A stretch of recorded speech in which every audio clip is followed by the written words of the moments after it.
What's up, guys? It's Twigs Change Project back again, and today we're going to be going over Project 2025 and what it means for you.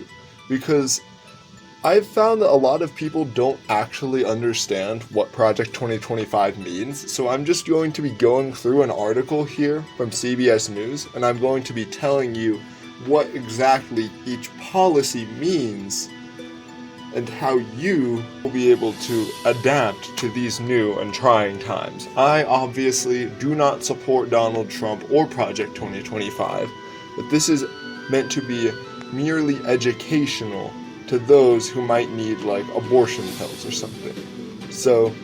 This sort of thing, this Project 2025, it's not directly tied to Trump, but it is tied to conservatives in general.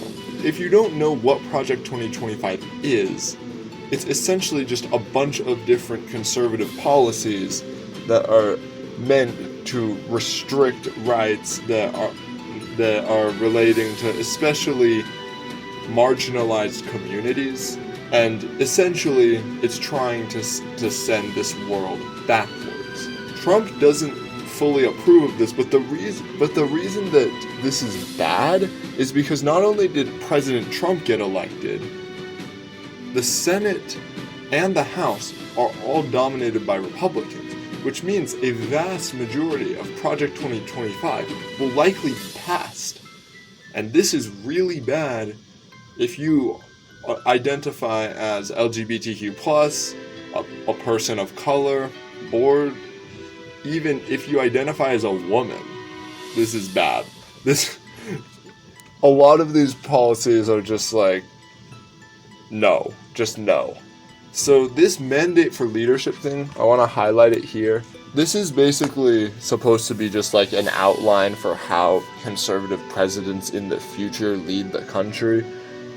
This isn't bad on its own, but it's bad, but it's bad because whenever another conservative president gets elected, a lot of these changes will inevitably be made that will negatively affect the country.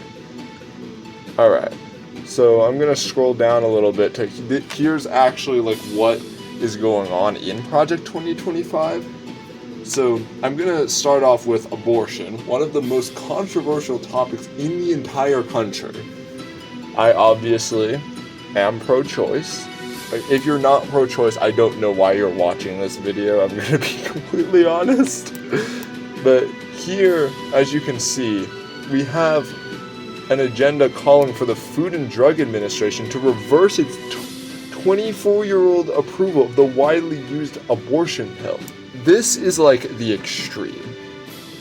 It's not a guarantee that this is going to happen, because the thing is, the FDA is sort of separate from the government, and it's based on like actual medical research, and so far the abortion pill has not been shown to have any negative medical effects on the pregnant woman who used them.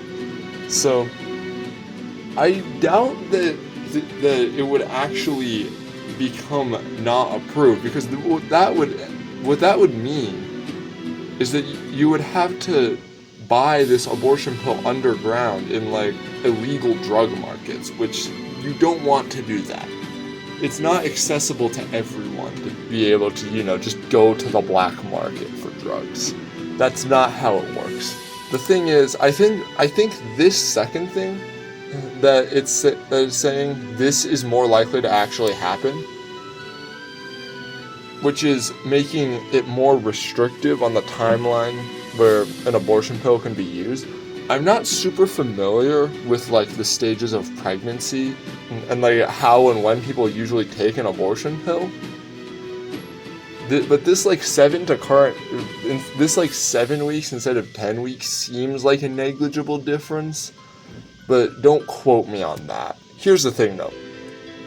The second part of this, requiring it to be dispensed in person, this is bad. This is bad for a number of reasons, especially if you live in a state that doesn't allow abortion. So you live in like Texas or Florida. Like I used to live in Texas. let's say that like my younger sister for some reason got pregnant and wasn't able to access an abortion pill in Texas, she would have to go to a different state to get an abortion pill. Do you know how crazy that is? And we're just getting started. Yeah, we are just getting started. This is extremely bad. This seems like a whole load of bull. It's very vague on what federal law they could use to enforce it. It seems extremely hard to actually control the flow of abortion pills. I will say that this policy that they're planning to do, I'm gonna have to explain another part of Project 2025 now. One thing that they're trying to do is replace all government workers with, like, Trump puppets, basically.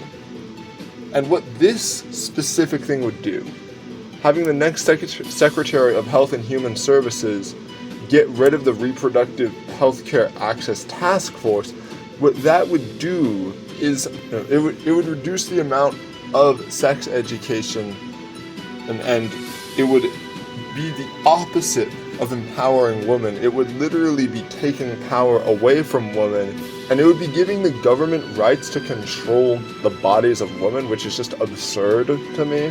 I understand some people are like pro-life, but this is really bad.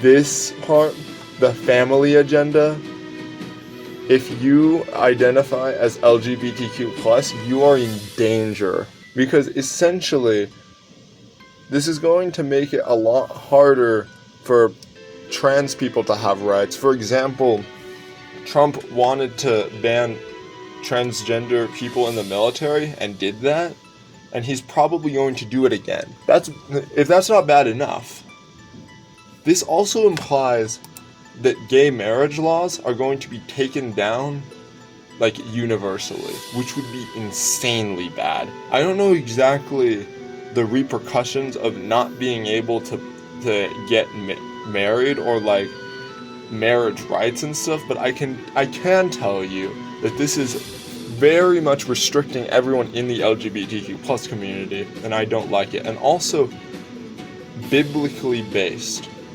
I do identify as a Christian, but that doesn't mean that you just, like, listen to the Bible about literally everything. God loves everyone, alright?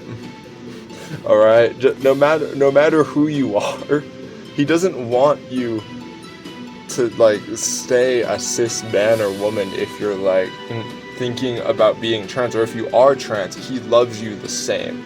And and I feel like this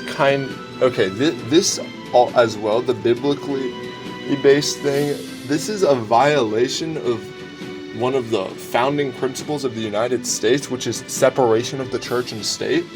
So the fact that the church is influencing the state here is not good, and this is really bad.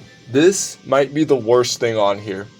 The targeting of federal agencies, employees, and policies, such as the National Oceanic and Atmospheric Administration.